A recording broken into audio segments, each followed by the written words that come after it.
Welcome, everyone, to the Richmond Raceway. It's time to get this Redline series, this showcase, underway. We are live here in the smack dab middle of the pit, deep in the center of the state of Virginia. It's Richmond, which means that the tar is hot, the wheels are spinning, and our competition is set to get even hotter. And as we go through this awesome media center, I hope that you guys are ready for some great competition. Not only is it going to be from a high school standpoint, but as well as collegiate, showcasing some of the region's greatest competitors, at least from what we've been able to gain for this awesome weekend of play.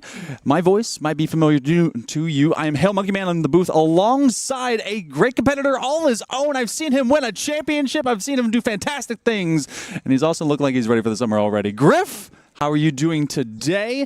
As we'll be getting into some awesome high school, I guess it's going to be our All-Stars to kick things off. Yeah, it's going to be absolutely a great time, and it's fantastic to be here with you today.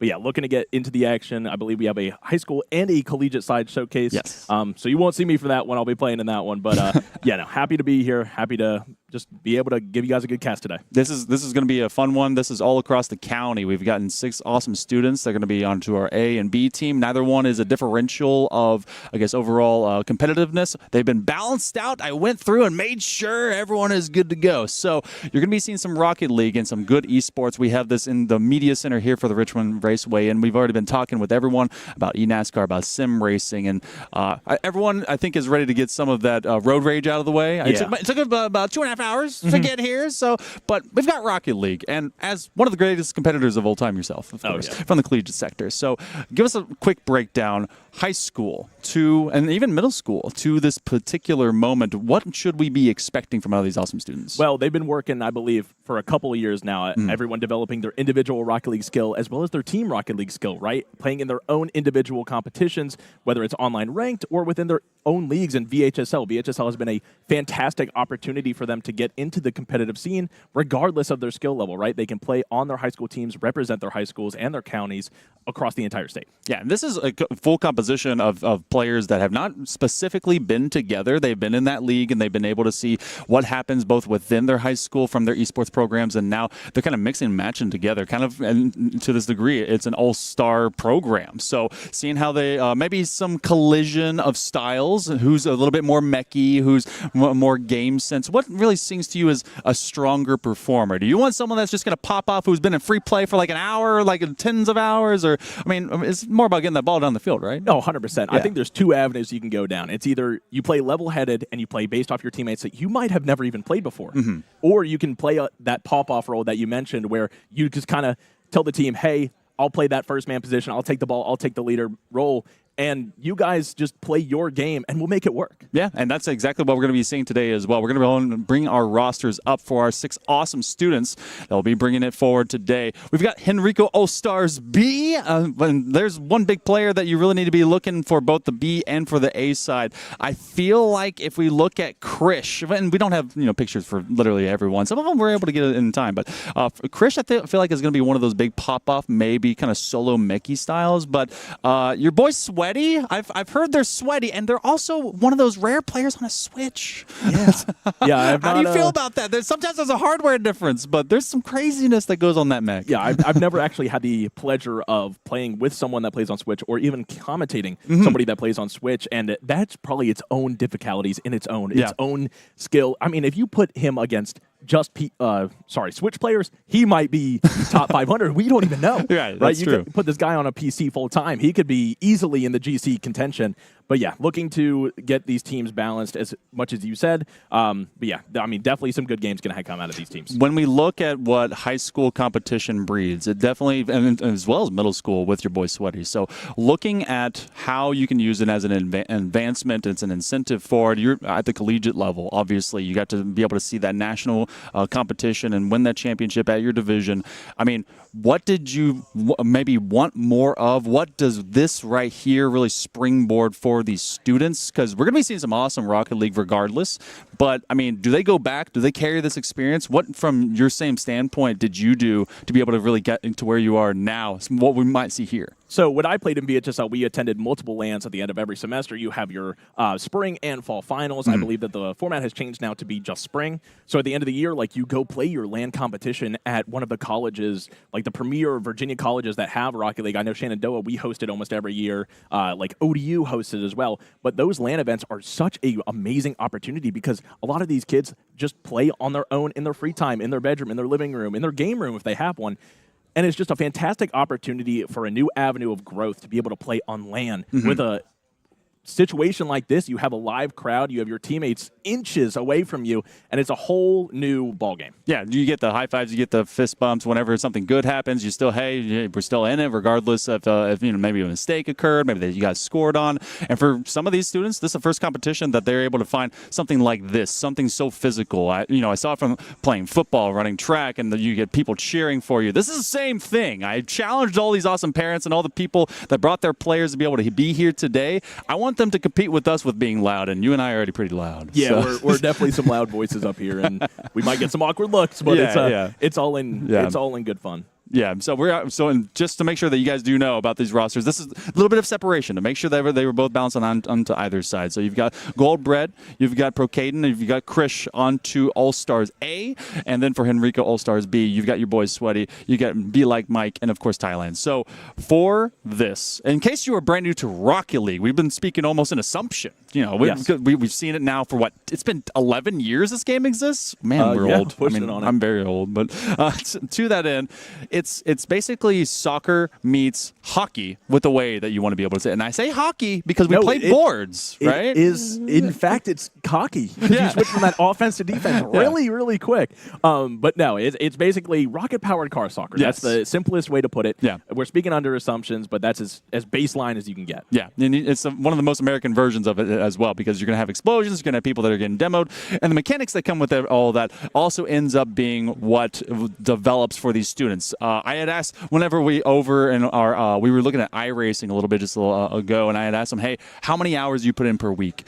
And they were like, like 10 to 15 hours. And they were trying to keep themselves sane. I think keep it humble, probably. Yeah, they're like, oh, hey, I don't want to ruin myself. Right. And you don't get ruined, but there is the same level that a physical athlete versus an esports athlete has to be able to practice. So for yourself, when you were doing all the way up for Shenandoah, how often did you end up really putting in the work? I mean, everyone says, hey, what's your 2 weeks? So what was your 2 weeks? My last 2 weeks. When I was in high school, I had the freedom to play a lot more than I do now, obviously. But I know there's like a base rule in Rocket League that if you play 20 hours a week, you are nor getting better nor getting worse. That is the level. The level. That's what I've been told. I don't even know if that's true.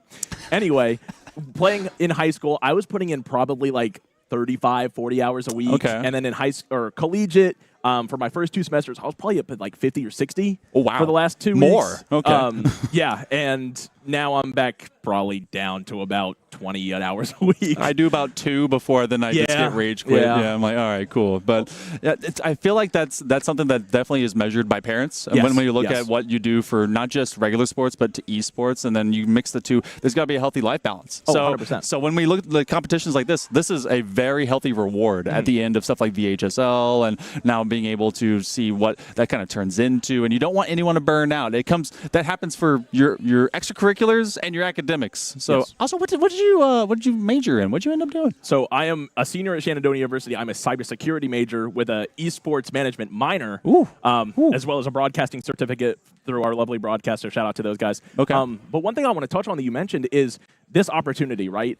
I was very fortunate growing up. I had parents that absolutely supported me through wanting to play esports. And if you look at our amazing competitors today, they have those as well. So I want to shout out all the parents out there who are giving it all for their kids to be able to play esports, see it as an avenue for growth, an avenue for potential, because it was for me. I was able to get a scholarship to go play at a collegiate level to a university that I can still go home to. Yeah. So it's an absolutely amazing opportunity. Shout out all the parents out there. It's incentive, and for even my daughter's school, they were using it as kind of like an anti-truancy, being able to really kind of get your players and your students to come to school. If there's anything like that happening, then it really kind of helps you move forward. So definitely love that our parents, our friends, our family, our fans, whomever you may be out there, some of you, they even have fan clubs. I mean, your boy Sweaty might end up as a Switch player. That may happen in the future. I might get him to sign a controller today. That'd be just awesome. In case just like a little Joy-Con? Yeah, like just in case something was to happen. He switches to PC and goes, might just go pro. Okay, all right. We'll see him in 3 years when Daniel's the oldest pro in the league, and it'll be him, Daniel, and oldest else. pro at the age of 18. Yeah. Oh, my gosh. Yeah, absolutely ridiculous. But. And so for everyone that's wondering out there, so for Rocket League, it very much stems from a similar play series style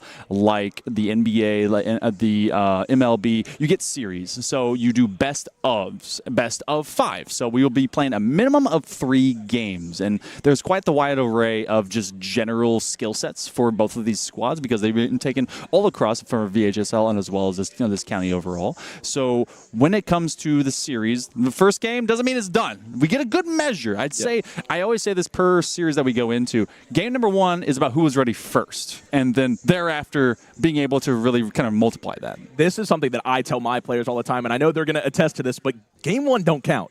Game 1 never counted, never has counted. It counts, but it never counts because that is the feel yourself out game. That is the get used to playing on the stage for the first time if that's your situation, playing in front of a live crowd for the first time if that's your situation. But Game 1 counts but doesn't count. You got to get used to the vibes. That's really good cope. That's fantastic. Yeah, 100%. Well, we're going to go into game number 1. Remember, gang, it totally doesn't count, but it's definitely going to be All-Star A versus All-Star B. And this is what we'll be paying attention to. Who comes out ready? Who comes out quick? And I also want to see who's going to be coming out with some of those solid fundamentals. Already a big save to kick things off. Yeah, looking to get possession here on the side of Henrico County B team as a shot's going to go off early, and this one's running towards the post. And it's just wide, and we're not going to be able to convert on that attempt just yet. Trying for the breakaway as well. One thing that you want to kind of look into is how do you fundamentally rotate around this map? You don't want to commit everyone in. That's a solid shot now to the top line, just to that backboard as you finally get a response from out of Henrico B. But this one is going to be traveling kind of like a gaggle as they aim to see who's going to separate from the other. Yeah, this is absolutely one of those situations where the players are kind of testing the water, seeing just what everyone is capable of. Because like you said, it's an all-star showcase. Some of these players have never played before, ever. So now you have to kind of get used to what you have. The shot's going to go off here, and it's going to be Sweaty taking the first goal for Henrico County A team. This is one of their players to watch. Definitely the one that comes in on the switch, and they're switching things up. A fantastic setup by Thailand as they actually let that one go from the low side corner, popped it high, and put it to his teammate, the only person that was there to go and challenge it. And that's also why we speak a lot to being able to have backboard defense. I will be really repeating that pretty often, depending on how these challenges go forward. Henrico B kind of caught up in themselves, lost in the sauce as we aim to go to the second set. Yeah, and it kind of looks like everyone's feeling each other out. Open net opportunity for Krish, but unable to find the back of it, and now Sweaty's taking this one off of the back wall. Gonna look to carry, get a flip reset. Okay. Unable to get it across the defender, but still remains on the ball. In case you've never seen a flip reset before, that's when all 4 wheels set to the ball, and when you do so, you get your flip back, because otherwise, you get a single double jump. That is it. You can separate those jumps by about 1.5 seconds or so before it ultimately bleeds away. Trying for yet another challenge. Good save as Henrico B is able to stave off what could have been a 2-0 deficit. Yeah, Henrico County B looking to be the team on defense for the first potential part of this game, as Sweaty's going to look to shut down this one and try to formulate another attack towards the side of Henrico County B. All the way on the outside, and this is good looks. Krish is going to have themselves some solo time, looking for their own flip reset, maybe a ground pitch for it, but unfortunately didn't have a lot of momentum to be able to carry back to that ball. So Goldbread going to reattach themselves to the wall, see if this one continues up into the corner. This is an opportunity for Van Heckel. Oh, it comes up just short of the near side post. Yeah, this is absolutely what I love to see, though. You have both teams playing great offense, and Thailand is able to sneak that one through both defenders on the side of Henrico County B and translate this game into a 2-0 lead. You see Van Heckel trying to take this long, thin line down the middle of the pitch, and just with one solid single touch out of Thailand, he sneaks it through. And sometimes you're expecting kind of a fastball, and then when just a knuckleball goes by, you're like, wow, okay, I could have hit that, but I was expecting just something maybe a little bit more off pace. Yeah. Rocket League is absolutely one of those games where almost everything that happens is super situational, and Henrico County KA going to get another breakaway goal. Sweaty is absolutely on fire.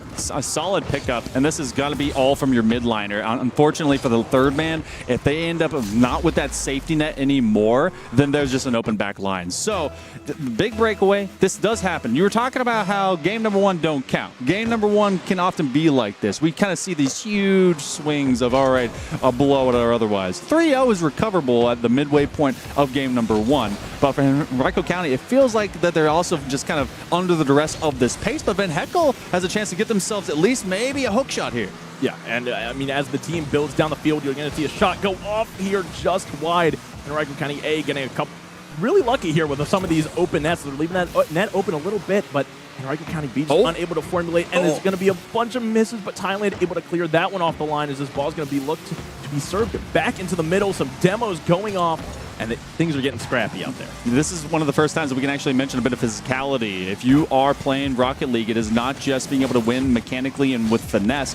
You can actually get rid of your opponent, and you can demo them. You just have to be able to go in supersonic, and you can just send them to the respawn screen. It's about 3 seconds or so before they come back to the field of play. So with 90 seconds to go here for game number one, as you're looking for this orange side, this Henrico B squad, maybe to get a solid shot opportunity. They've had a couple that have gone wayward out to the perimeter, but that pinch between teammates is going to give A lot of space. Right, and one thing I tried to mention earlier as things got kind of hectic in the moment was Rocket League is one of the most situational games out there. There is basic fundamentals to the game, but so much of this game depends on where the ball is, where you are, where your opponent is, how much boost you have, and basically whose turn in the rotation it is to go. A lot of that is fundamental down to the collegiate level, but in the high school, we might see those players still figuring that out. That's very true. Sometimes you see at high school and even middle school level, they end up playing a little bit more role-oriented. Often you may get one permanent goalie and two guys that go out to the front of the pitch, and then maybe someone at midline or otherwise.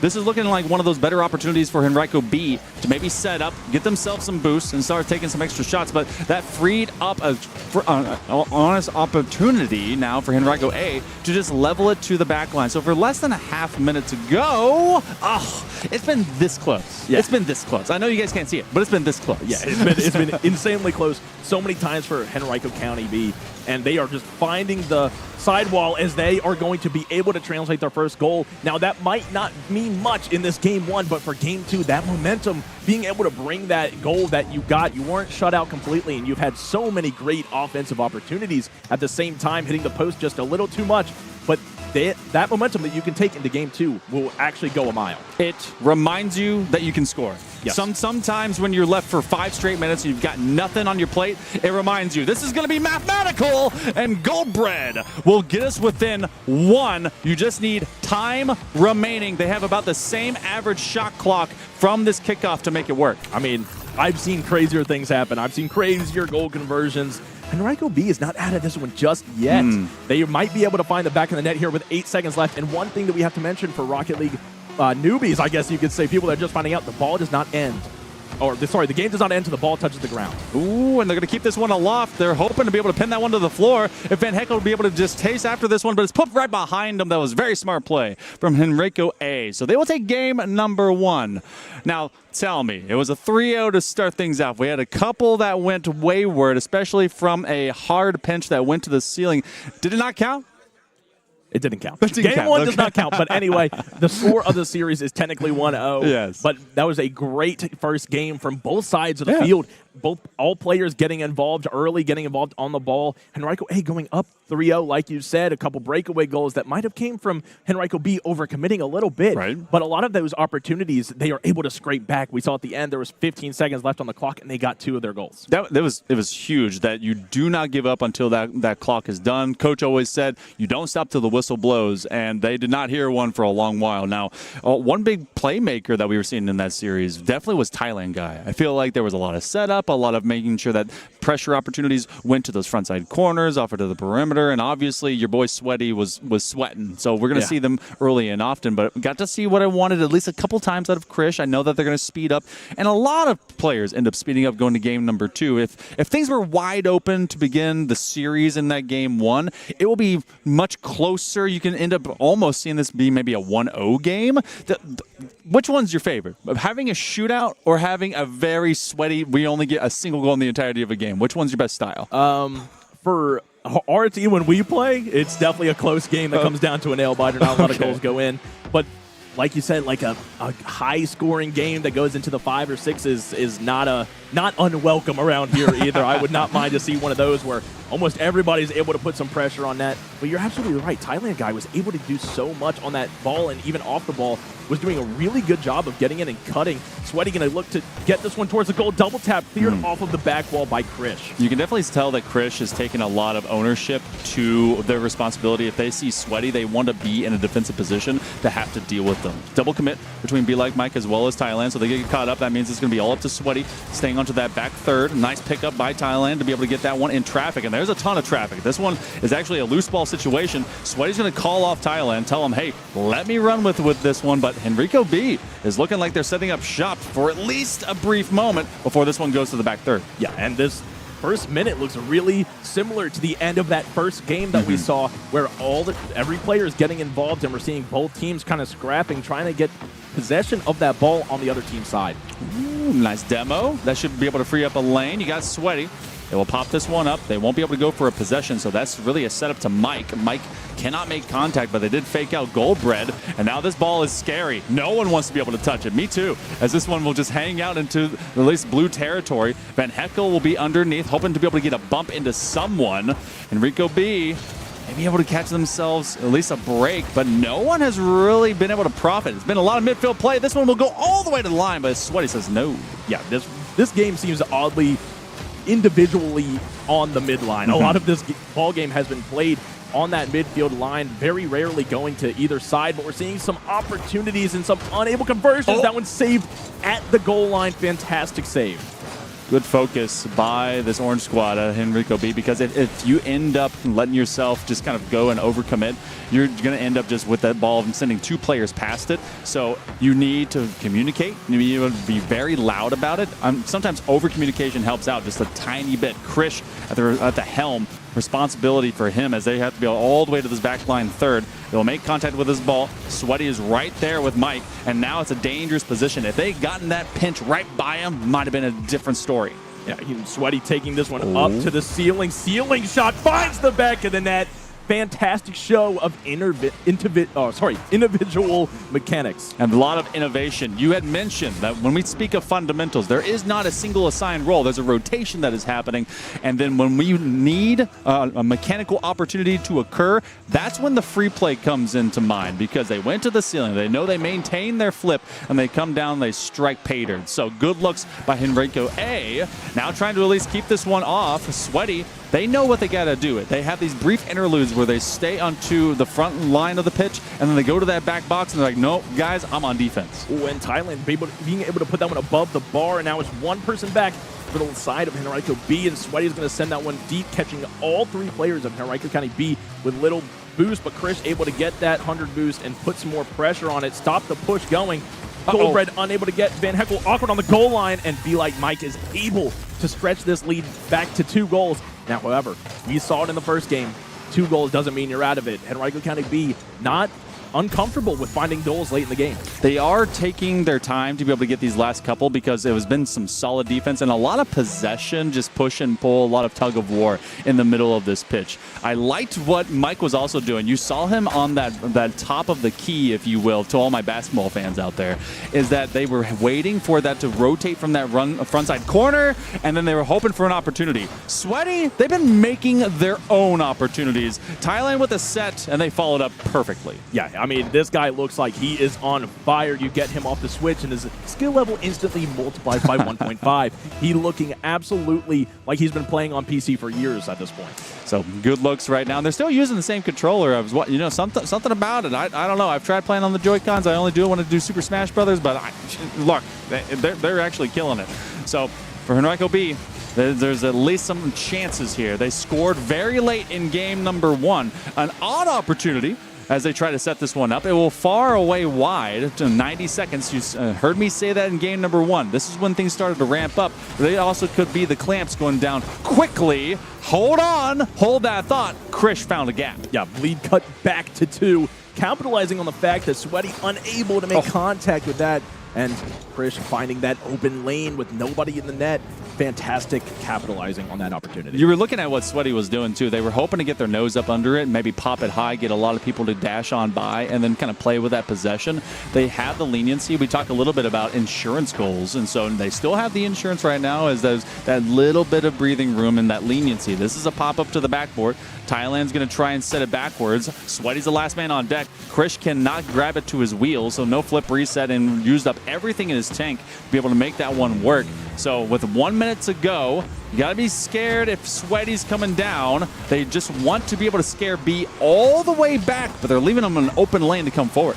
It's looking like Henrico County B is playing a really good defensive game where they're letting Henrico County A get up and get active on their side, and then being able to beat the last man back and hopefully get like a sniper goal, a little long shot action, and hopefully hit the counterattack with Sweaty recognizing that and now playing more of that third man role, and that's that rotations thing that we talked about.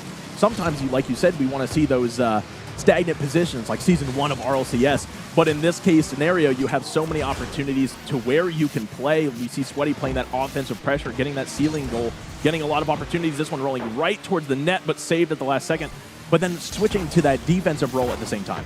Got to be able to score with any time remaining. That's the only thing that matters. But for Henrico A, it looks like they're going to seal the deal. This is going to go to the back flag post.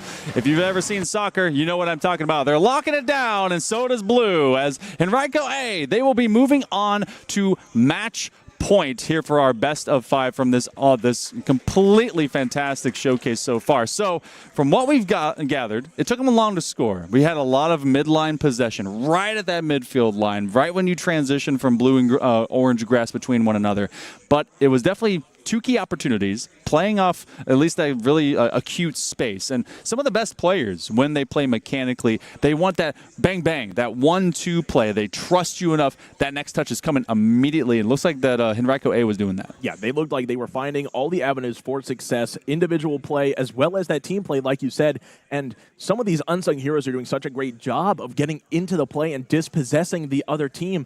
I mean, when you have somebody like Sweaty on your team, you want to get them the ball, right? Yeah. They have shown that they are very capable and very, I guess, eager to get into the air and do and show these flashy mechanics. But when you have teammates that are able to elevate you to that potential and help you get that ball, it just helps you all the more. I was able to talk to the students just briefly before we got over here in the first place. But shout out, by the way, to all of the Shenandoah and for the Media Center and for NASCAR and for everyone being able to kind of put this together. Because when we talk about where these guys are coming in from, some of them said, this is my first time. This is like, well, I've been able to play a little bit of Rocket League. I've played into VHSL. And for them, they're like, this is new. And they're right next to each other. There is no space. There is no breathing room, but they're able to kind of bump elbows. They're able to bump fists and be able to hang out with one another. They know that this is a fun chance, and they are taking everything for this video game, and they're making sure it is fun. We're going to game number 3, and Henrico B desperately needs this one to stay in the series, but can A simply put it to rest? Yeah, I mean, if you look at the series score, you'll see that the series score is 2-0 in favor, and Sweaty able to just use that power slide slide right into the landing spot of the ball, doing so good at predicting just where this one's going to go off the wall. And I mean, you call it luck, call it skill. The ball's in the back of the net either way. Luck is taking advantage of opportunity. That is truly what it is. And you had both Thailand as well as Sweaty in the exact same spot. That dynamic duo has been pivotal for the success here for Henrico A. And Sweaty's trying to be able to do it again. They know if they can lob this ball high, they have a much higher altitude and chance to really take advantage of this defense from Henrico B. But Krish will steal their back corner boost. That's huge because that resource is very limited when you're rotating around this pitch. They try to be able to get into the back bumper of Thailand. They will pit maneuver them for the time being. Be able to swash on by, not make contact with at least that one. And Krish sees a demo happen. He's going to go up for this ball. Actually, I see a car change. It went from the Octane to the Finnick. Do you do that often? I am very guilty of doing that. I am a big Octane player, always have been. Okay. I did not start once Zen won the regional with Octane. Oh, I've right. always usually played Octane, but sometimes when you need just a little bit more car control, like if I feel like I'm playing really way too fast, I would swap to the Fennec because it forces me into a mindset of playing more controlled. Okay. It might be a placebo, but either way, the ball finds the back of the orange net once again. Hey, and it's at the form of the Octane. You know what? I was a Takumi guy myself. Ooh. Yeah, I know. Really? Little car. I was like, oh, this is neat. And then everyone was like, oh, actually the Octane. And I was like, actually, this feels better. But solid shot by Mike as we have a 2-0 lead here in the first minute and 17 seconds. And Henrico A is trying to pitch us a near perfect shutout for this series. Pretty rare to be able to find those. Henrico B have had at least some field trips upfield. A chance maybe from Krish. Oh, but right onto the nose is Sweaty. They're going to put that one far and wide. Yeah, it's looking because they know that Sweaty is their most consistent player at being able to put pressure on the ball and just make sure they always get that touch that they need. He's playing more of a defensive role just like that, making sure that his teammates have that opportunity to get down the field and be like Mike lobs this one down the field and be like Mike saying, you know what, Sweaty, I got it. I'll take care of that one for you, and puts that one right in the back of the net. You know, I swore that I just saw a 23 spawn on Be Like Mike's car, just absolutely hitting a 3 from just beyond the arc. So good looks out of Mike as they find 2 of the 3 goals here for Henrico A. And Henrico B, this is a tough uphill battle. Oh, bit of confusion from the kickoff. They try to take advantage of it, and I've seen that happen a time or two before. We talked about how you have to rotate through this game, making sure you can keep to your rotations, but there's so few times to be able to have a set piece. Kickoffs, much to the level, is the only time you can really set up a play. Maybe they will take our way forward. Yeah, Thailand. They'll make it 4. Anyone else see a time warp? We were Doctor Strange in that moment. Yeah, we saw the past as it happened. But anyway, Thailand able to stretch the lead to 4, and I mean, Henrico County A is running away with this one. They have the confidence. We're seeing the replay once more, but here's the kickoff. I mean, Henrico County A playing with so much confidence. Yeah. This is a squad that definitely, like we talked about how these students, they had not played on a team together. So as you look into all-star moments that they can be able to kind of share the limelight a little bit, you never know how compositionally it'll all go. These are all balanced teams in terms of the rank and being able to play together. So for Henrico A, we saw the promise before. When we talked to them just before we went into competition, we knew something like this might end up being a breakout kind of showcase, especially for Sweaty. He's looking for a double tap. They're actually hoping to set this one up as you see a team effort between Henrico B players to at least get a clear, but it comes right back to their corner. Yeah, and we see that Sweaty had once again defaulted back to that third man position. I mean, Thailand guy might be one of the best players in this game at dispossessing and getting a touch on the ball when his team needs it, doing a fantastic job of recognizing when plays are going to develop for the Henrico County B team and really just shutting them down early. Just, you always need a solid wingman, a workhorse that is like Thailand guy. They've found some of their goals. They've also been able to just set up anything necessary and disruption, dispossession, making sure that Henrico B, they're all playing the game, but they're going to play it and have a little bit more fun than them because they're just always in your face about it. So less than 100 seconds to go. There's going to be a lot of effort necessary for B to be able to get up in this. Van Heckel trying to heckle the back line, and Krish will get themselves through. That's exactly what you need if you want to keep hope alive. Yeah, absolutely, and it came when they needed it most. They still have a 3 deficit, but Krish not playing like it. He's playing like he needs a budget. Right? He's playing like he needs a payday, and he's doing everything he can to keep Henrico County B in this game down to a 3-goal deficit, but we've seen crazier conversions happen as Henrico County B beating the first man. The shot just wide off to the corner of the fielder. And just looking for chances as well as, I mean, look, you're going to have so few of them left. And for Henrico B, I want them to leave everything on the table. Make sure that we remember all this effort for the last minute and 10 seconds to see what comes next. That one goes to the near side post. Thailand guy, again, trying to make sure that Goldbread can just not have a free, easy look. Now, that's a big demo. That's an open net. And that's going to be a fat score. Top shelf, Krish finds number 2.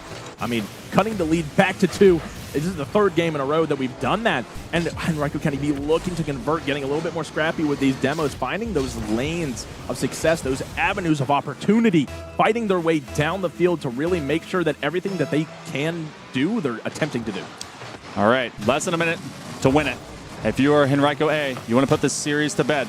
Henrico B, They've seen Krish really come alive. The demo game, the physical game. If you cannot outright be able to rotate around them, winning the finesse and winning the mechanics, then you need to be able to just get straight through the problem. There is no issue if there's no opponent that is sitting across from you. So as that one moves on forward, you get Henrico B just trying to be able to find some level of possession, but A is making it so darn difficult. Yeah, and with 30 seconds here left on the clock, Henrico County B with another breakaway opportunity. This one traveling towards the goal, and Krish is able to cut the lead down to 1 with 27 seconds left to play. Oh my goodness. Call it this over rotations. A feeling like that this one's all said and done. Some double commits end up happening, and suddenly we are within 1 goal for this to be able to go into overtime. If it is tied, it will go to sudden death, and whoever is able to find that first goal is able to win it, but that clock will move endlessly forward. A lot of physical play. They actually erase them. Van Heckel knows their role and is to be able to get through them. With 10 seconds left to go, Henrico B has just one last chance. Yeah, and Chris looking to build a play off of the wall here, grabbing the ball, throwing it off the back wall, and that is going to be put down by Sweaty, putting the nail in the coffin. And that was, if you looked at the series score and you saw the 3-0 from Henrico County A, you would never assume that those games were as close as they were. Game 1 being a 1-goal game, Game 2 being a very close 2-goal game, and Game 3, those last 3 goals in the last minute and a half of the game, putting it back to a 1-goal game. It's an unsung story. The end of that game had the old man hairs on my ears standing up and the goosebumps on my thighs. I know that something was real close to being a glorious moment, but man, this one was a solid series. Everyone showing up, especially from Henrico A. You're gonna see some of these replays, and a lot of it's gonna look like Sweaty in Thailand, but we got some real great heroic moments late term in Henrico B. Loved the players that we got to see today. Yeah, we saw so much great stuff from all of these players. We know everyone's ranks, but if you asked me to guess if this was a ranked duel, I would have guessed every single player higher than what they are ranked due to the fact that they have so much innate potential and so much skill in this game.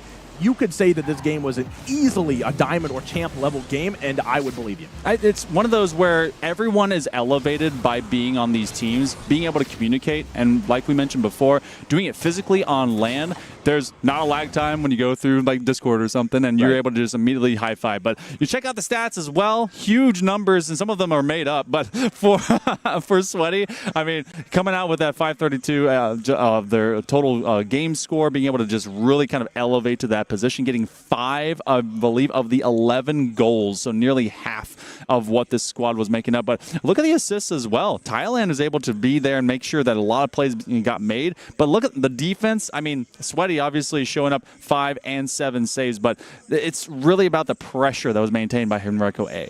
Yeah, I mean, if you look at the stats, you would look like that game was nowhere close to even being a competition at all, but it's the side of Henrico County B that look like they are absolutely demolished, but they're not. No. That is not the story here today, and those games were a lot closer than they look, and you see Krish over there with 4 goals, 13 shots, really putting on the pressure, trying to break through that defense of Henrico County A. I love what we get out of this because, again, some of them, talk to them, this is their first time. Being able to really just compete, and especially into a venue like this, into a way that this went forward. You love the people that really push up the highlights, but even more, they're going to be able to go back to their programs, say, you know what, I've got some experience. Hey, coach, other players, let's be able to play in this way. I've seen what is on the other side, especially for some of these all-star games. So love what we got. It was a 3-0 sweep regardless. And so for Henrico A, they get to be able to take away the big fist bump and the big dubs. And so for this high school showcase, I mean, for this county and for all these awesome students, I mean, this is kind of a platform for them to really jump forward, and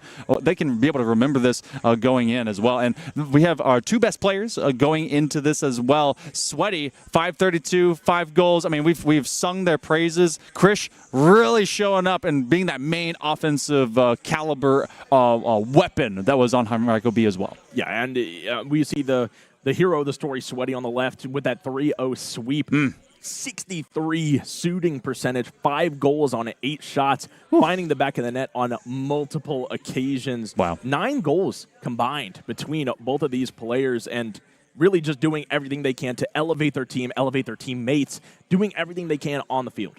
Just this is the kind of thing that you also want to be able to praise, because they are so selfless with the way that they were also handing off between each of their teammates. And so never played with them before. They may be able to play with them again. These may end up being college teammates somewhere down the line. For right now, they were the teammates of the day, and they were able to showcase so much great talent. So for right now, we're going to be taking a break. We have some college showcase to happen, but here in the venue at the Media Center at the Virginia Raceway, or the Richmond Raceway, we're going to be also having a panel with our high school students. So we'll be able to talk to them. We're going to go over to Ian Burnett, who's going to be able to help us with that, as well as I think yourself. It's me. It's me. Yeah, you. Yeah, wait. So before we get there, can you give us a preview? What are you going to ask? So really what we want to focus on is how much it means to these players to be able to have an event like this local to them, and what esports would mean not only to them, but their county, their school, being able to represent themselves and their school and their county on a statewide level, how they can translate their school time, after school time, what that change means for them. Overall, just a lot of opportunity. If you guys want to be able to hear all those answers and more, make sure that you come on down to this venue, or maybe even check it out when it happens again. We'll be back with some collegiate competition. We're going to go do the high school panel. We'll be back with more of the Redline Showcase right after this.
Welcome back, everyone, to the Redline Showcase here at the Richmond Raceway. Again, I am Hail Monkey Man in the booth alongside now one of the greatest faces that could ever be in your spaces. I like to hype up everyone in case you haven't learned at this point. Yeah, it's Xander, Zombie Xander, joining me on the desk. Look, hey, everyone keeps saying it. I'm going to say it for the thrice time. You clean up well. Oh, thank you so much. I mean, running around cleaning, setting up this event and getting ready for the day, and then putting on the I had to match you, of course. Yeah. I didn't quite go that far with the beautiful shirt you have on. That probably doesn't translate well on, a little bit on our screens here. It was half price. Yeah. So. Got a discount. But nothing's been discounted today, as we've had some fantastic panels, some awesome competition, and everything that you guys and your entire program and everything from Shenandoah has been bringing here to this Richmond Raceway showcase for Redline and everything.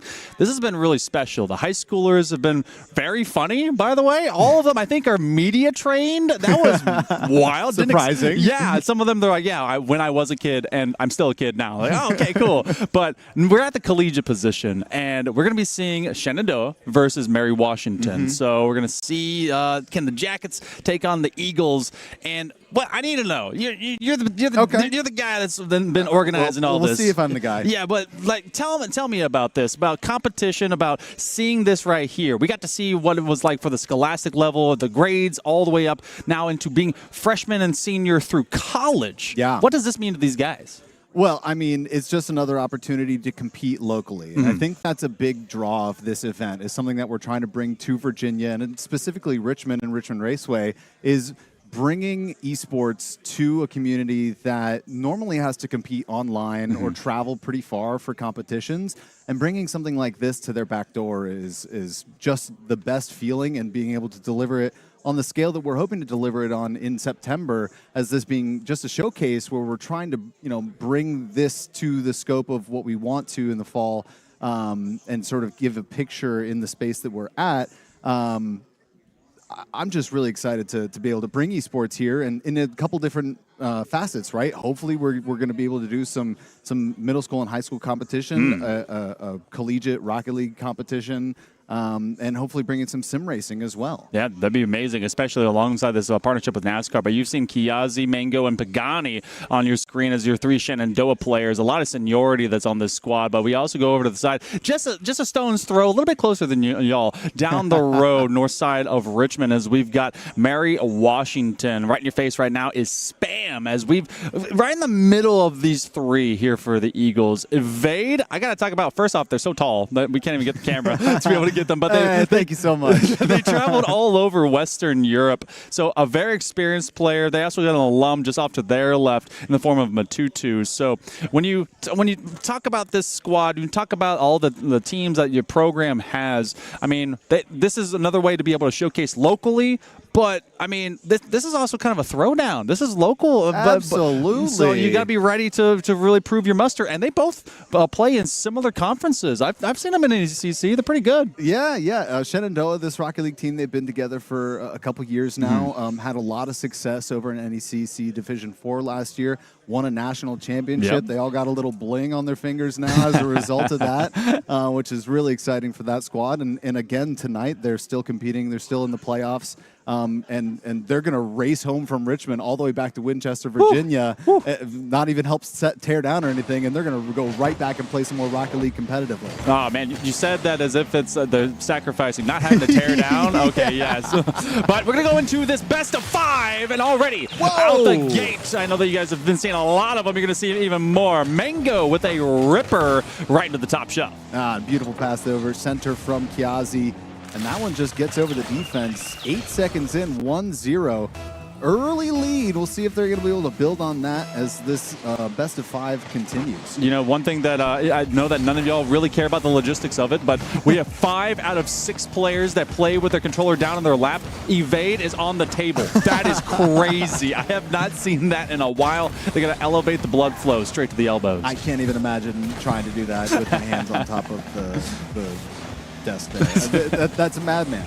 That's wild. But you know what? They're well-traveled, maybe well-experienced to be able to make this one work. So we got game number 1. We talked about how game number 1 apparently do not count That's Oh, yes. that's what Griff said. I did hear that. Yeah, what do you think of that? Well, he's the that one baloney? that I think he's going to probably take that back as if they are able to hold this lead for the remainder of the clock. Woo! And as we say that, Matutu tying up the score here 1-1. So I think maybe we talk about in more lopsided scoring, you kind of have to shutter that and kind of move on to the next one. Good old copium. And yeah. Mentally, that game doesn't count for you. Okay. But in a close match like this sort of scoring, if it goes all the way up to the end, can be mentally and emotionally taxing, and you would like to come out on top, and it might matter a whole lot if it's a close loss. Very true. And with that response as well, it took just about a minute of play for both these teams to really kind of get started. They were warming up just a bit ago, and they were already kind of cheesing one another because, like, Pagani was making sure that I said their name the right way. And I was like, oh, is it not Pagan Eye? And then you saw Matutu being like, oh, yeah, Pagan Eye with the flip reset. So a little bit of cheeseball antics. Big save out of Kiyazi, who's making sure that this one stays even through the first 90 seconds. Yeah, the nice defense there to keep this going. Now they're going back the other way. Good save by Spam over to the corner, trying to transition this ball onto the blue side of the field. But once again, the pressure from SU continuing down. Good clear, but again, good third man from Pagani there. To keep this pressure on for Shenandoah. I like the immediacy of that shot, but it's also less telegraphed, less disguised. They're just testing a very fundamental and honest defense and seeing if Mary Washington brings anything of a weird weakness, really testing vulnerabilities from just straight in their face. Now, that is going to be a fantastic demo. They might be able to bowl this one just around the near side post. Evade will be launching themselves out as this one is just boomed down to the other end of the pitch, and a brief interlude for offense, but we're finding Shenandoah leaning backwards more than they are being able to move downfield with, I guess, some honest effort to the net. And I like what you said there, talking a little bit about testing the defense and seeing if there's any weaknesses. That might be a reason that game one does count, is you're sort of limit testing what your opponent is capable of, both offensively and defensively. Wonderful look as they took that big booming clear as a chance to maybe get it down underneath the crossbar. Just couldn't elevate a little bit too much. Mango with a soft lob, a double commit from the defense. Both will hop, but no one leaves their position. And this is going to be Shenandoah that's maintaining this line a little bit longer. Nice secondary touch and a fantastic pickup for Evade to get that. Now, look how this was set up from the top of the key. Yeah, absolutely. Spam, this was a back pass to try and get a little bit of breathing room. Spam goes for the touch and the steal, and then the cleanup from Evade. Really nice move to kind of catch the transition defense sleeping. Yeah, whenever you rotate, especially that hard into the top line of your third, you're in a no man's land, not be able to get back to your defense. So you must prioritize instead going for at least the ball or the player. And they went for both, came up with neither, especially from a very clever, very patient look onto the net. Spam is going to be locked away for at least for the moment. Pagani is going to be the midline. He's going to be waiting to see if they win it from that corner, but a wonderful elevation so far from out of Mary Washington is keeping Shenandoah from having further looks on the net. Yeah, this is, I think, probably something that Shenandoah wasn't expecting out of something that kind of doing a little bit of research on the teams. You know, they're obviously going to scout out their opponents a little bit, and they're telling me, you know, and also from Eric, who we're going to get a chance to talk to in just a moment, the director of esports over at Mary Washington, that this is a fairly newer team put together, and it doesn't really look like it right now at being a 3-1 scoreline here in game one. But of course, game ones don't matter. Hey, but okay, that's when it gets a little louder. All right, I like seeing the switch of tone. Wonderful. But you know what? There's new teams, but that doesn't mean it's new skill. Hey, yeah, true. Look, the Vegas Knights for NHL, they were new, but everyone was bought. So and they did pretty decent the first couple of years, but so far so good. Now as it's 3-1 with a minute approaching. Shenandoah has had a couple of interludes onto offense in the last 2.5 minutes or so, but those interludes have been putting them and everyone else to sleep. Otherwise, spice of life and the zest has been here for Mary Washington.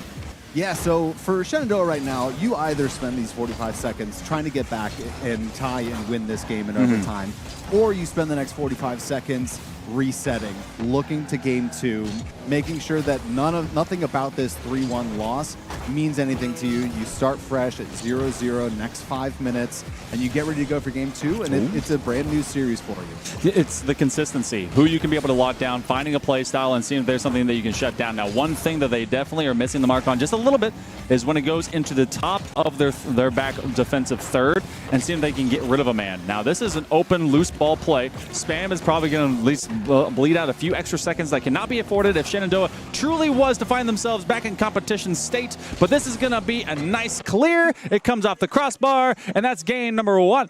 Going over to the Eagles. Regardless of your thought process of whether it does or does not count for game number 1, have you heard coaching or kind of really rub the shoulders of the players, be like, all right. You took a loss. What's the coaching parameter here? What do they want to think about? Well, I mean, one, you obviously don't want to completely erase it from your mind because there's valuable information that you can glean from game 1, right? How the defense is responding, how they might get some fast breaks on over-aggression, how they can punish you. You can take all of that strategic gameplay to heart. What you don't want to take to heart is the fact that you lost and now you're going into a best of 5, down 1, and you're kind of on a dangerous zone to, if they win game 2, you are now put in the position that you have to reverse sweep. And for a lot of teams, especially the more experienced and practiced teams, a game at a time, and that's so much easier said than done because, especially at a place like this, it's a neutral site. There's not a title up for grabs, but there's still a little bit of that swagger, that little bit of that attitude, some good old positive ego. Ego is a good thing when you're a competitor. Yes, 100%. That's your competition state. That's how you want to be able to get all of your teammates into good ways. And I feel like a lot of success for Mary Washington came whenever they were running it from the midfield line forward to that third, and then a lot of trickeration. They force some overt errors from out of Shenandoah at that back line. So if they can be able to clean that up, be able to race ahead of that rotation, because much of it was them trying to desperately claw at the heels, I think, of the Eagles. Or the Talons? Birds don't wear shoes. Well, whichever. They could. Foghorn, Leghorn? No, he doesn't wear shoes. Does he wear shoes? No. Okay, not in lore. No, he doesn't. Okay, my bad. He's just got fat feet. I wouldn't eat them. No. Okay. Well, the chicken hawk would. Okay. All Looney Tunes lore. Yes. But for game 2, I liked the only problem that you had for Shenandoah, at least in the early interlude. They got that one fast break. Awesome. You scored first. You set the tone, and then it took about 45 seconds after that, and they couldn't build more. Yeah. And that's a problem. You don't want to be missing from your opponent's back half. Yeah. Something has to be built forward. They got to brick by brick build that wall. We've all heard it before. Yeah, and if they are finding success, especially off of those kickoffs and utilizing some of those just plays that they can script and everybody's starting from the same position, if they're able to get advantages there, if it's off of a Mary Washington goal, equalize it quickly, right? Yeah. They've got opportunities there, and if that's the goal that they scored in game number 1 off rip, you can use that to pressure. Yeah, that's very true. And also to really make light of this this venue and what we're doing here for the Richmond Raceway. So Shenandoah, it was what, 2.5, 3 hour drive somewhere? Yeah, about there, 2.5. So you guys like 20, 30 minutes from my house. So you're over that way. It took me about 2:40, whatever. Yeah. So I sent that list to you. There's about 13 schools at minimum that just for that are competing already in esports with their programs at a D1, D2, D3 kind of level that are all within this range. So being able to really get Virginia, the kind of the panhandle, the eastern side of West Virginia, even into Maryland. Yeah. Go Terrapins. Go Terps. But I feel like that is a huge piece of what we're trying to connect today as well, because you get the high schoolers, this county for Henrico County, and then what they could do for all those programs, Shenandoah much inclusively. So I feel like there's something huge to really swell with, especially if you guys are trying to do this in the fall. Yeah, and I think that that's something that we're going to be looking into right after this event, basically hitting the ground running with getting those invites out and sort of fielding what the interest level is for a lot of these regional teams. Again, it's about building regional esports and empowering these schools to have opportunities for their students to get local competition, regardless of skill level. Yeah. Just having an experience like this, we saw it with our first competition where it was actually all of those students' first time being in a LAN environment. Yeah, that was awesome. Which is amazing to see. And so if we can offer just that, extend that olive branch to more schools in Virginia, I think, and beyond. Yeah. But just, regionally speaking,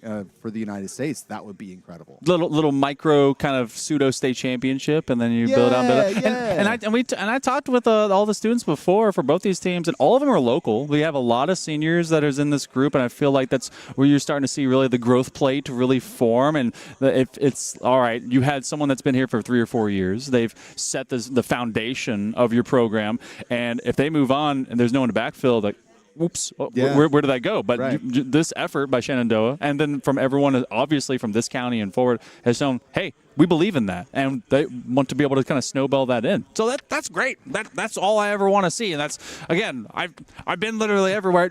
Chase Newcomb, one of the professors that works over at Shenandoah, I met that guy for the first time at my first ever LAN. Wow. That was up in Albany, New York. Wow, that's not even close to here. Yeah, I know. It's way up there. I was like, I don't even know where you live, but I was like, you know what? He was like, I was gonna go cast Rocket League. Shout out to my boy Orbital. He was there to be able to hold my hand for my first LAN, and then Chase was, I think, doing Super Smash. I want to say it's either that or Overwatch, but either way, great group over there. He's a Super Smash guy. Yeah, so that makes a lot of sense. Huge in the FGC. Yeah, So yeah, he's out there in the lobby right now, just I don't know, punching like cards. I think he does have the stream up, so you probably see him running down the you, hallway with hearts in hand.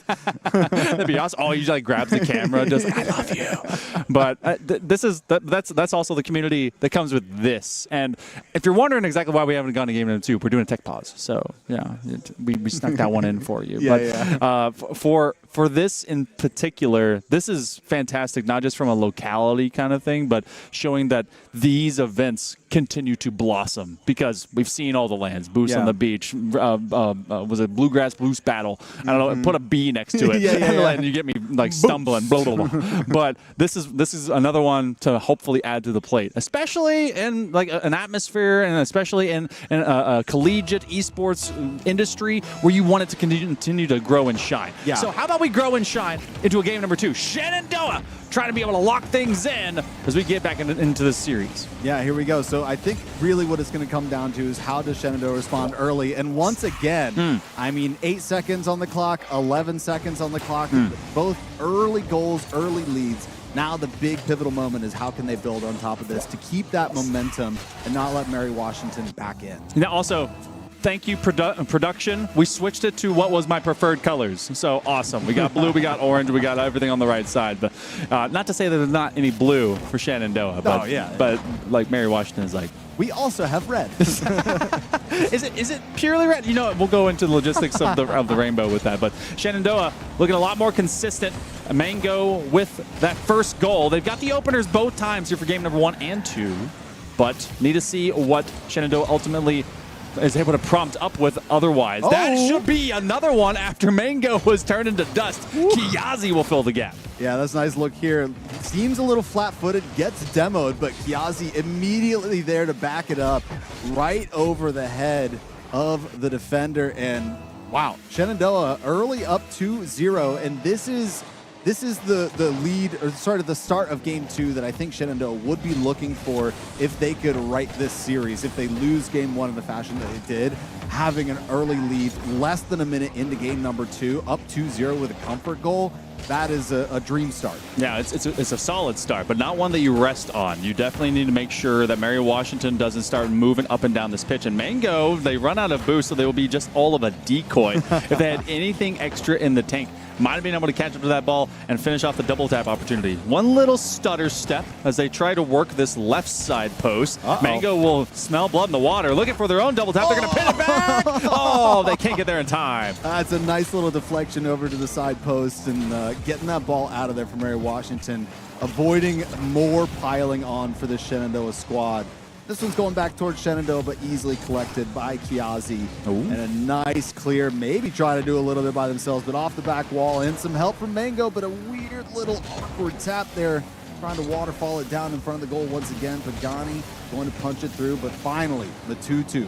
sending this one out. Good communication by Mary Washington. They were actually in a very precarious and awkward position, as that was a defender having to come over what was the shooter's shoulder, and it was Spam that was basically stuck on that goal line, told to sit down, stay, wait, just chill while I go and mess with this guy. And it's been a lot of evade a lot of the time. They actually used their extra flip to try and get over this, but 2 goals now. It was in the early, 30 some odd seconds for Shenandoah, but both were finding a odd gap that was created via a demo from a jacket, or more from someone else demoing them and then taking advantage of the chaos.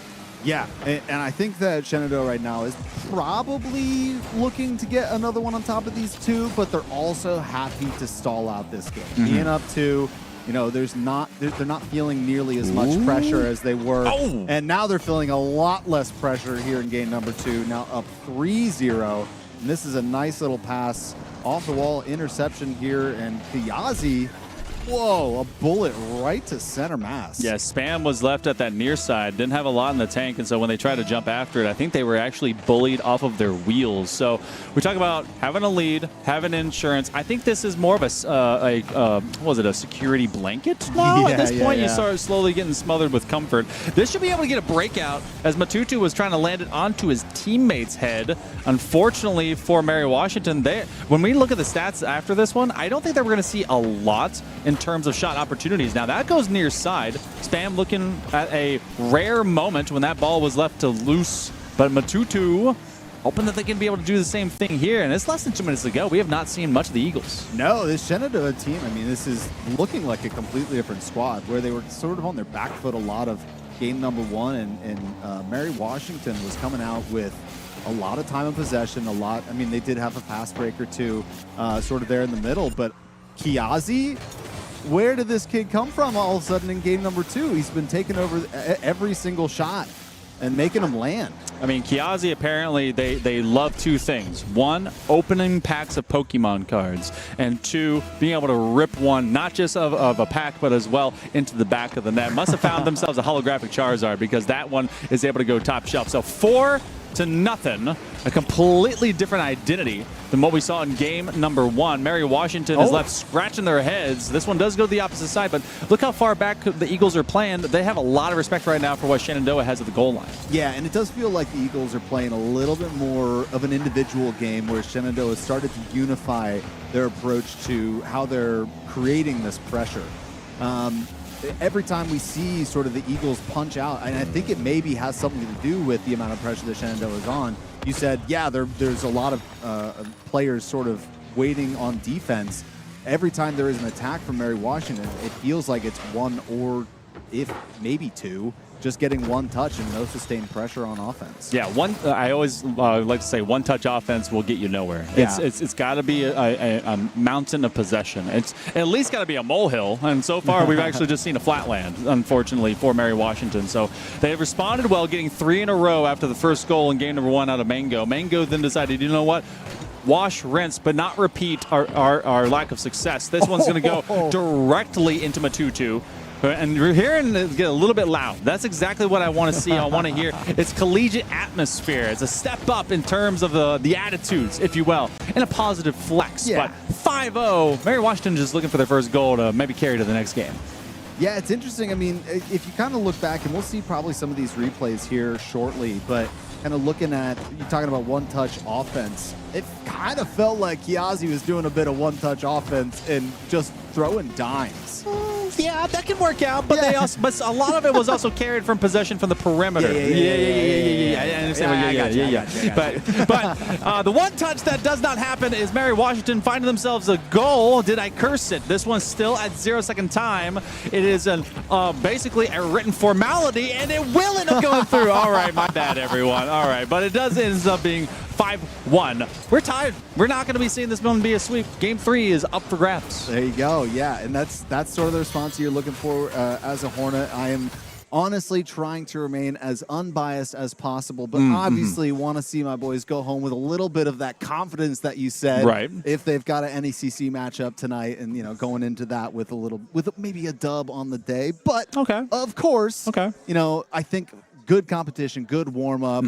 get some food, head on home, and hit the arena for a little bit of competition. I think these guys are going to do all right. You know, obviously these guys are nerfed because I just saw a middle schooler playing Champ 1, by the way, that was on a Switch controller. So obviously you need to get these guys some Joy-Cons. But apparently, yeah. But Shenandoah looking like a completely different beast. You had mentioned that they had a lot more in terms of possession. Kiazi, I think, at least had a hat trick into this game, taking advantage of opportunities where Mary Washington just was not present. I saw Spam slow down a little bit more. I know that Evade and Matutu want to have much more elongated dribbling style possessions, and this was some sniper play from out of Kiazi. Yeah, really, really. Just looking back at some of these replays, yes, it was set up by some of the offense sometimes, but sometimes it was just a steal, one-touch, bang.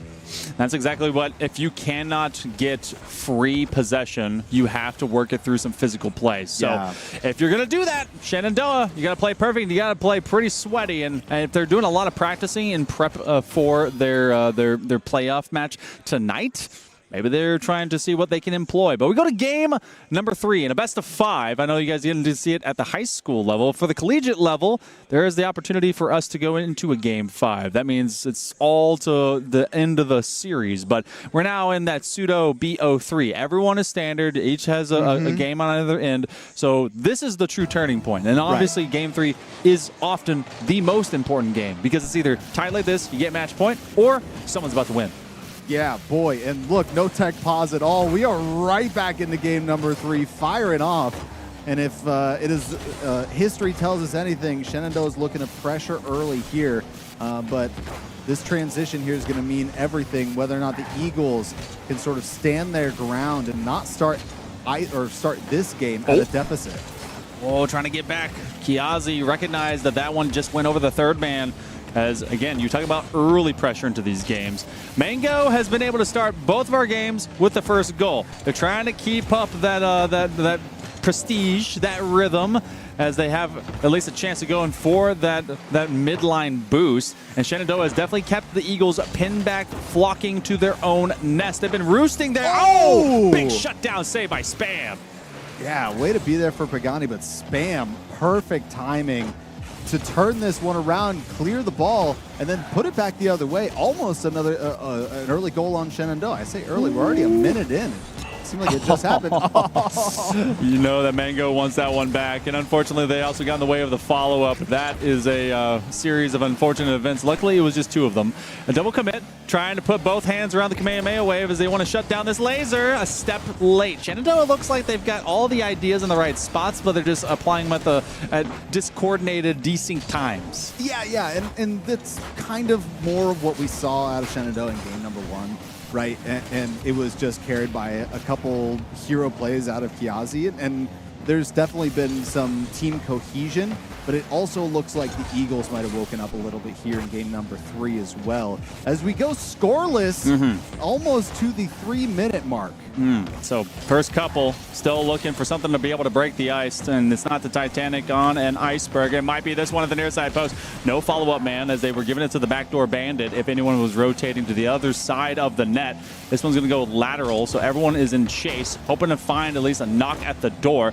Kiazi maintained to escape. That was a very wise decision, and now they force the defense out of Mary Washington to have to do the same thing. Look how they're chasing defenders. Kiazi not only can take shots, but they'll also hit you in the face with a fist. Yeah. And we're just about to crest halftime here in game number 3, so the series is halfway over potentially if we're going over to game 5, and still scoreless on this one. Both teams looking for an inch so they can take a mile, and now Kiazi finding a little bit here on the side, but going to be swept away by Evade, and now Spam in a 1v1 going to be able to clear that one just fine. And now continuing the pressure, but a demo is going to disrupt Matutu's pacing here a little bit as that play developed. This is also something that you can see, and whenever we go between games, what was the development or what was the change up for both these squads to be able to try and execute. I'm seeing Spam a lot out of the back line. He has not been locked into the post and having to defend just off of the goal line. Instead, they said, Spam, get out there, be confident, get some shots. Even if that's just to be able to get them back into a headspace that they can be aggressive, Yeah. it is a great idea. Less than 100 seconds remaining. Mary Washington looks like they've continued to just travel up and down this pitch. Shenandoah left an awkward straights. Evade is going to turn right back, and that is a key demo out of Pagani. And another one down onto Spam, so there's going to be some respawns happening here while Shenandoah gets to just breathe for just a moment here, but maybe not, as Evade continuing the pressure, just waiting for backup from the Eagles, and now transitioning this one back over to blue side for just a moment while the pressure continues for the Eagles. A shot on goal, very slowly developing one, no problem for Mango. Spam was there to try and at least keep it maybe relative. They want to delay it. This is a slow falling ball. Mango is still the first one to score, but it took more than 4 minutes for it to happen. They just had to put their car behind the ball and let the ricochet occur. Oh, what a save that would have been if Matutu got that right angle on it. Got there in time to get the touch, but just coming in a quite a difficult angle to work with. And Mango getting first touch here, well, first meaningful touch here over to the corner, but Spam going to clear it down. Now Kiazi get pinched towards the other side. Now Mango going to push this one down the sideline, picked up by Evade. And a demo down onto Pagani. Kiazi gonna just slow play this one, but a miss there gives the Eagles a chance. That was a 2 versus 1. They know they could be able to hook it up to their sideline guy. They might have had a hot ripper to at least put as a chance ball, but instead they could not connect. So now they're just going to put this one dead center, park the bus. Kiazi needs some... Didn't need to move. No, not at all. I got this. But the problem with that is that it also gives you a telegraph play. If anyone's coming down, that's going to be a chance as well. 5 seconds left. Shenandoah trying to defend. Get to match point if they can do so. The Eagles want to aim for possession. Spam gets underneath behind this ball, but that's going to land down very smartly, put to the corner, and that's going to be your Shenandoah. That goes up 2-1. And with all of a Mango shot, Mango's been good for 1 per game. Yeah, and you know what? This was the one that mattered here with just 1 goal on the board for both. And I just got to say, I mean, the Eagles essentially pulled their goalie there in the final minute of that game. And what confidence from the defense of Shenandoah to just stand tall when the pressure was on. They knew where they needed to be to take down some of those shots and make sure that they bent, not broke there. Yeah.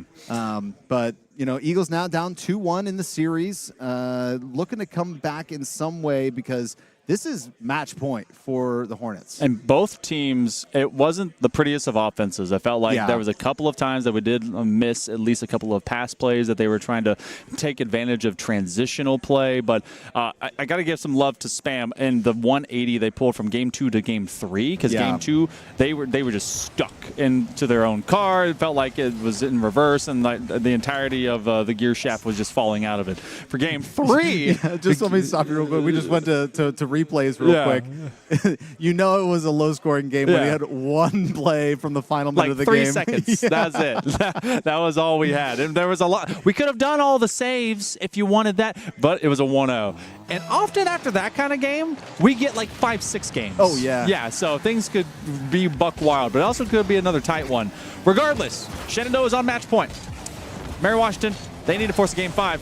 And that's exactly the kind of series I love, as the Eagles just need to let loose. So, yeah, you were talking about Spam moving into Game 3. What's he got to do to move into Game 4 here and try and bring this back with Kiazi with early strike 20 seconds in? So, unfortunately, Spam is doing basically the right thing, but they gave it up to someone that saw that there was nothing but green grass or blue grass because the stripes all behind them. So, Kiazi's an aggressive player. Sees the field not just for who's directly in front of him, but for what it is as a holistic view. I need to see Spam not only doing what they did in game number 3, but I need that to happen in combination and in concert with Evade as well as Matutu, because Evade and Matutu, they've been present, but they've not been accounted for. Feels like the offense has just gone very flat as much as these Eagles are flocking around.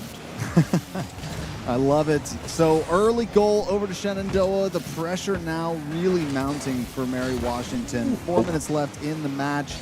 A pass over to the middle and downfield for Shenandoah. A nice little clear there, but plenty of defense to collect here from Shenandoah, so not going to be too much of a problem. I say that, but there's a ball right across the net, but no one there to help as a cleanup crew. They found a little gap. This is a dangerous position. It's going to waterfall, but staying right there, I believe, was Matutu. No, actually, Matutu got turned into mist, so I'm not exactly sure. But you are getting Shenandoah with a couple of extra easy lanes. Mary Washington, nearly mathing it in as they just kind of put their nose onto a chance. Instead, 90 seconds eventually will elapse. Spam is going to take an early side rotation, and then they're going to kick it right back over the midfield line.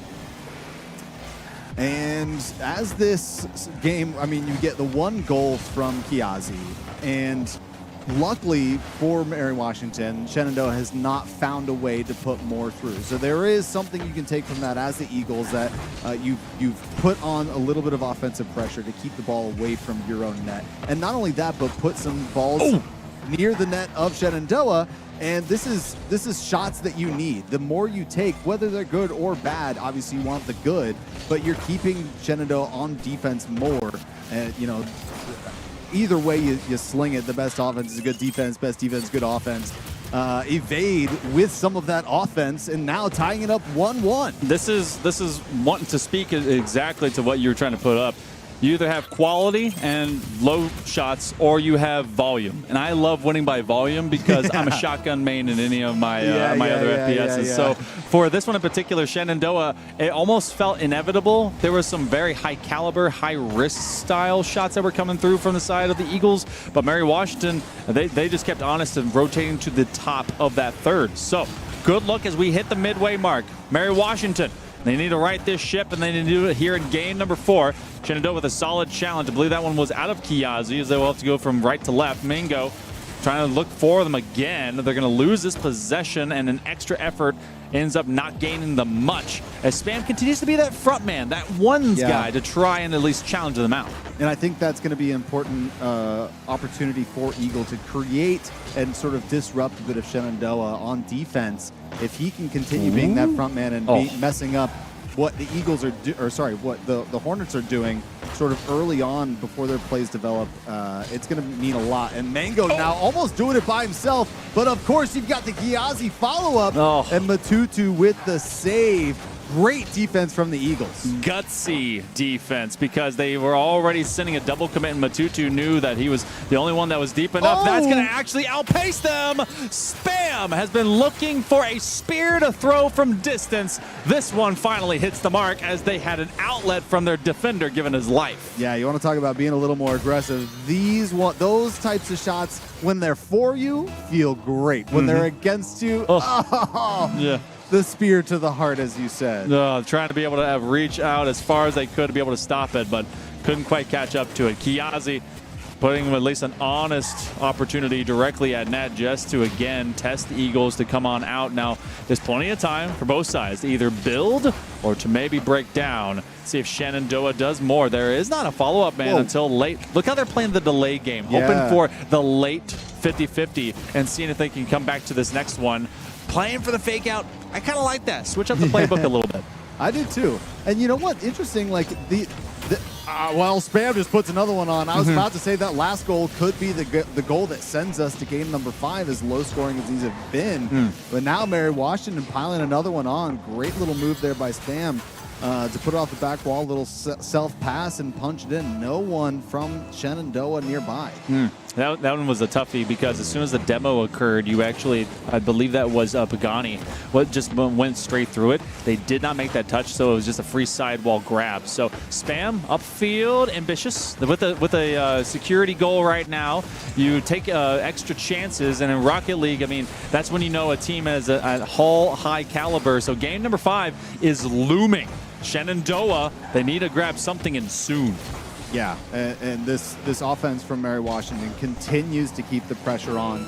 And whether or not Shenandoah can get back into this game, that will be an echo that resonates into game number 5. A dominant offense here in game number 4 could mean the difference. Whether or not it is the offense that shows up in game number 5, the thought of that will echo into the minds of Shenandoah, thinking, oh boy, we got to watch out for these guys, because they absolutely brought it in the final minute of this game.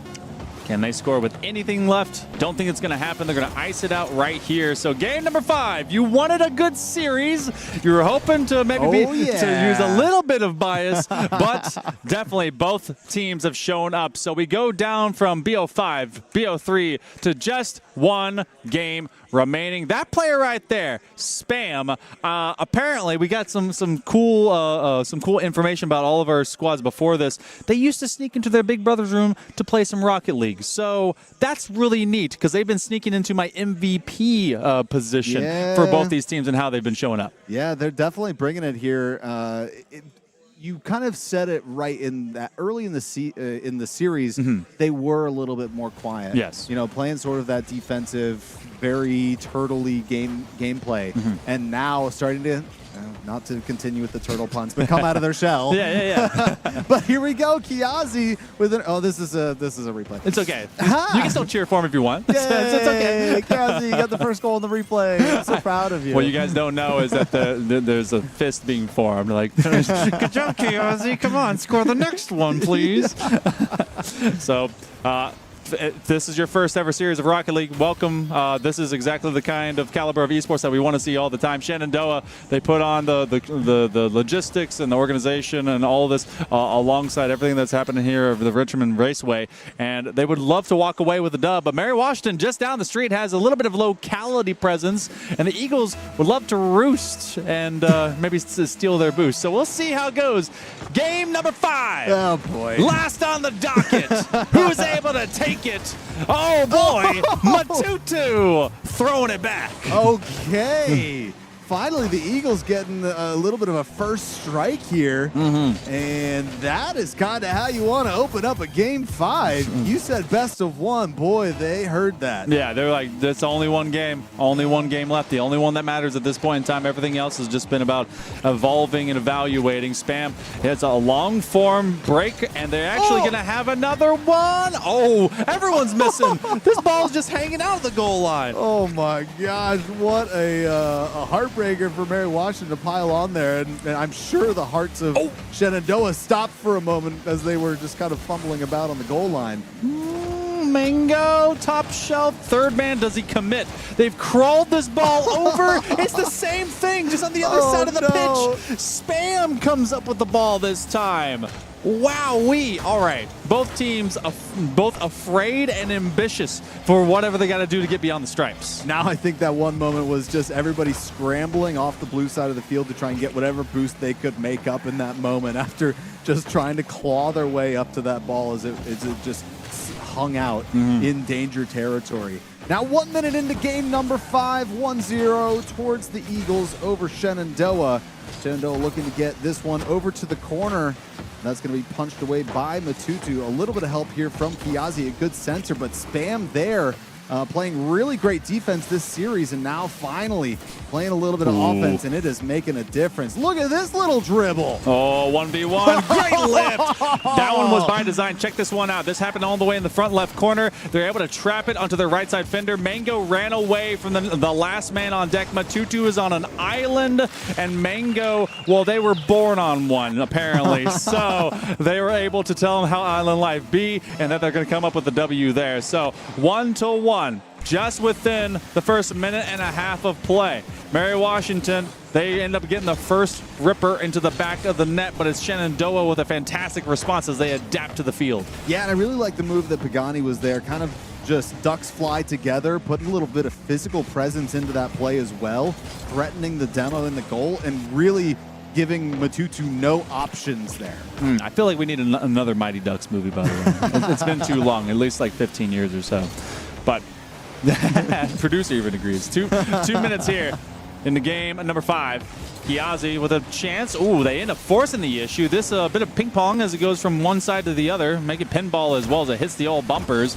But too many defenders now at least stacked up within the posts. Now you don't want to let this one go too far. Mango's already upfield, says give it to me, you see me, puts a hand up, has to sham it down because Evade is here to at least fill the gap. They've got a lot more quiet over the last few games since we saw them in game number 1.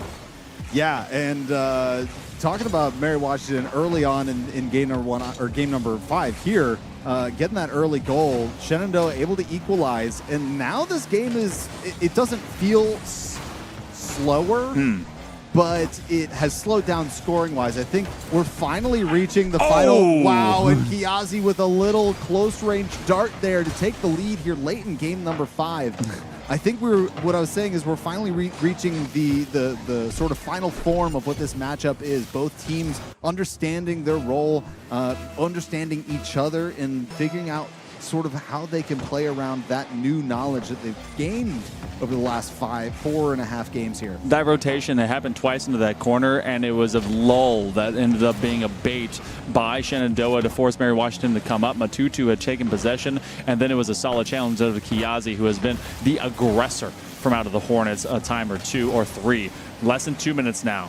I keep giving you the clock time because it's going to start getting a lot louder for the team that's behind. That's a fantastic passing play. Pagani over to at least one. They've left it as a loose ball. The third man overcommits. Pagani's going to already be on the back corner, and now they're going to steal away some boost. But Pagani does not care. They're going to sling this one forward. It's a loose ball. Oh, Pagani will get that one. A fumble in the biggest way by the Eagles. Yeah, one of those ones that it's sort of a dinger off the crossbar, but it takes the perfect angle and maybe a little bit of help there from the defense to help that one go in.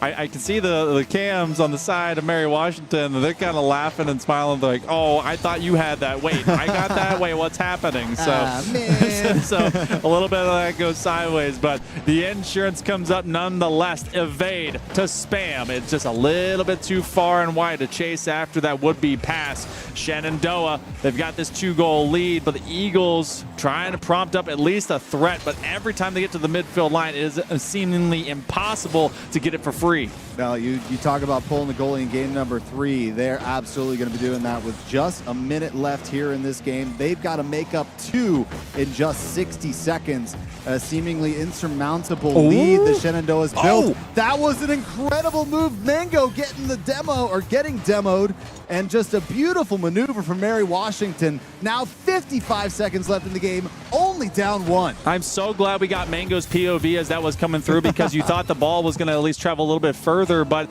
the car went ahead of it. Fantastic demo to give the go-ahead goal to Matutu and to close this gap. Less than a minute remaining. Shenandoah, they've done just enough, but just enough has to come away with a win. They go to the backboard defense, running out of some resources. Mary Washington is putting a strike on target. That's going to be evade. It's saying evade these hands as they're throwing them for everyone. An overcommit, but no one there to punish. Look at this offense starting to hum. Boy, howdy. Mary Washington coming alive on the orange side of the pitch. And Matutu now a great pass to the wall to evade. And the defense, Kiazi has been there in this final minute to really close the door on this game. But Mary Washington still having a say in how this story is written.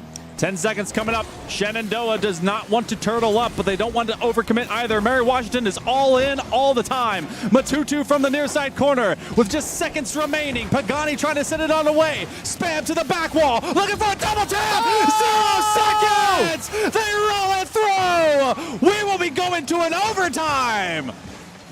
And if you're new to Rocket League, the clock does not hit 0 until the ball hits the ground, so they can keep the ball up and score a goal. Oh, man, I'm seeing my high schoolers over there. They're exactly seeing what the collegiate level is all about and what high-level competition is all about. Spam wants to put this one to rest. He's got it on his nose, looking for the kill shot. Cannot get it from the near side, and they will defend well at the goal line. Oh, my gosh, what a resurgence from Mary Washington coming back in game number 5. We are in overtime in this best of 5. This is unbelievable between these two squads. Incredibly evenly matched, as we are just about as even as you can get. Golden goal here. This clock is only counting up. Redline Showcase about to be a deadline for me as my heart is going too many BPM for everyone here on Shenandoah. They're trying to show that they are going to be in this playoff late term, but it's a carry to the crossbar. Third man a little bit late. It's going to be a pickup by Pagani. They don't have a lot of boost. In fact, there's basically nothing in the tank. They're going to have Mango and Kiazi to try and carry this one forward.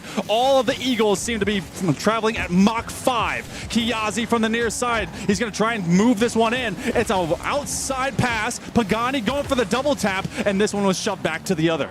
And they're just going to try and reset here as I think they all need to take a collective breath, all 6 players up on stage and go, all right, it does come down to this final goal, but it doesn't need to happen immediately. We can develop a play and sort of figure out what this field is doing and sort of read the sight lines here. But the Eagles don't want any of that. They're going to keep this pressure up as this ball now is threatening in front of the Eagles' net. And it's going to come back this way. A shot up. Nope, that's going to be nice defense from Evade. Look how they bled dry, the Eagles. Mary Washington is suddenly on the ropes. All Talons just sitting onto these posts and seeing if they can be able to survive long enough. Seeing if Shenandoah and what they are going to bring next. That's Matutu with a set over to Spam. It's a loose ball play, goes over the stripes of the back third, but Shenandoah will bring it down. One man goes flying by. They can't get a demo. No bump to be had either. 2 minutes of Rocket League time. This one's going to go sky high. You've got a guy going up. They're going to bring it to the sidewall one more time, but Mary Washington has the numbers. And now it's just all about managing that boost and trying to collect it after some of these big aerial plays, especially the slow ones. Okay. That's going to be a nice move from Pagani to keep this ball clear. But Evade there again at midfield, keeping the pressure on.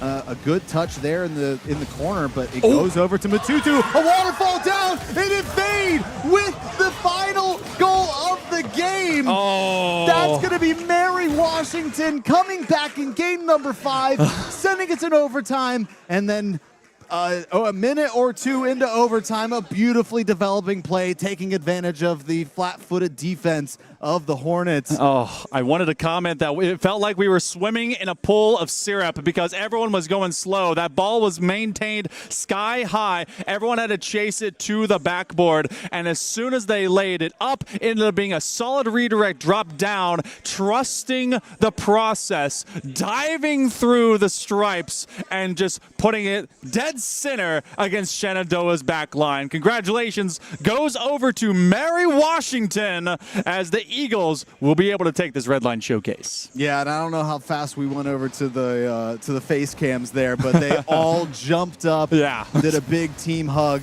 and well deserved. Let's take a look back at these replays that got us here in the first place. Early goal going over to Mary Washington. And again, some of these fumbling plays on the goal line, either end. Little bit strange there, but it was a beautiful play from Mango with Pagani helping out with some of that pressure. That's going to equalize. Shenandoah, it looked like they had done a lot, but I said just enough. Just enough does not pay the bills, and these challenges from out of Shenandoah really paved the way to force Mary Washington's hand. You could say and see that at this point in the game, it might have all been over. A lot of my teammates tend to hit the forfeit button right here, but it was not Mary Washington to do so. This solid demo, a follow-up from Matutu, that's what put him within one, and then just gutsy play from the Eagles here forward. Yeah, look at this last-second play. Let's see it again. I know we're all kind of hyping the moment. Spam putting that one through, and then now in overtime. 45 seconds, a beautiful save there. 3-3, over 2 minutes into overtime, a 7-minute-and-a-half game. And this was that slow developing play through the demo. Evade putting that one down. What a beautiful match between these two squads. And that's the hype that we're hoping to bring in September with all these regional schools. What excitement we can continue to bring to the region, bring to Virginia and beyond. And we couldn't ask for a better partner in that. I mean, what a venue. We get to come to Richmond Raceway in the middle of the track. You walk outside and you're just surrounded by these giant bleachers, the huge Jumbotron tower where they show, all the positions and everything. And it's just incredible. It's so cool. I was right out there and I was like, wow, I hope I don't hit anyone in this tunnel. It's a 1-lane tunnel. And then I honked, I did the thing, and I was like, whoa, okay, the stands are actually incredible. And so far, all the students and all the programs that have showed up today have been exactly the same. This has been just a great, we've been saying, showcase. It's talent, it's programs, it's opportunity, it's potential. And that's exactly what Shenandoah was able to do. Mary Washington, gotta love them coming over. And I know. If there's anything, it's tough to take a loss. But Shenandoah now has a wake-up call. Be ready for the playoffs. Yeah, that's right. That's right. They got a little mid-afternoon gameplay in. And let's take a look at some of these stats. Oh, my goodness. The goals across the board fairly even for both squads. Looking at some of these shots, again, just huge numbers, 16, 16, 13 out of Mary Washington, 16, 11, 11. I figured we'd see Kiazi up at the top of Shenandoah, as it seemed like every other one was coming off of his car. Yeah, this is a really well-balanced series overall. Say. Like this is, you couldn't ask for anything more. Even if you wanted the Shenandoah dub, you always want the dub. I'm happy either way. But I'm happy. Yeah, either way. this is exactly where you want them to be it kind of an off-season, in-season, neutral site, whichever. But this is exactly what collegiate anything is all about, in Scholastic and just competition in general. So, again, a lot of love goes over to the Eagles. Mary Washington, thank you so much for being able to be with us. And Matutu, that was a player, like, I put in my bid for Spam, but Matutu definitely, I think they had that focus to pick up where Spam was really starting to rise. But look at how even these two MVPs from either squad was. 5 goals, 4 goals, 3 assists a piece, 8 saves a piece, 16 shots a piece, shooting percentage only 6% off. I mean, you can't ask for a better matchup, but you said it was even. We went to overtime game 5. Yeah, it was even, and numbers don't lie. Yeah, that's very true. Ball does, in fact, not lie. Neither does a calculator unless you need some more batteries. I had a, back in the day, look, I had a solar-powered calculator. Oh, I had one of those, yeah, for sure. That was like 7th grade. That was weird. But that one started to lie because it just started not giving me numbers. But the numbers right now is that this one's done for the day. We've got all our competitions. I think we're doing a collegiate panel. You're leading that, right? I am. Yeah. I should go. Yeah, we should get out of here. So,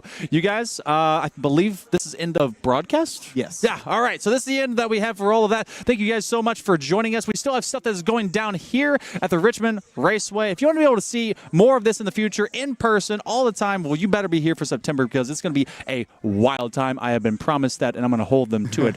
But thank you so much for joining us. Broadcast, fantastic work. Thank you over to Zombie Xander. Of course, over to you guys for joining us. We will see you next time.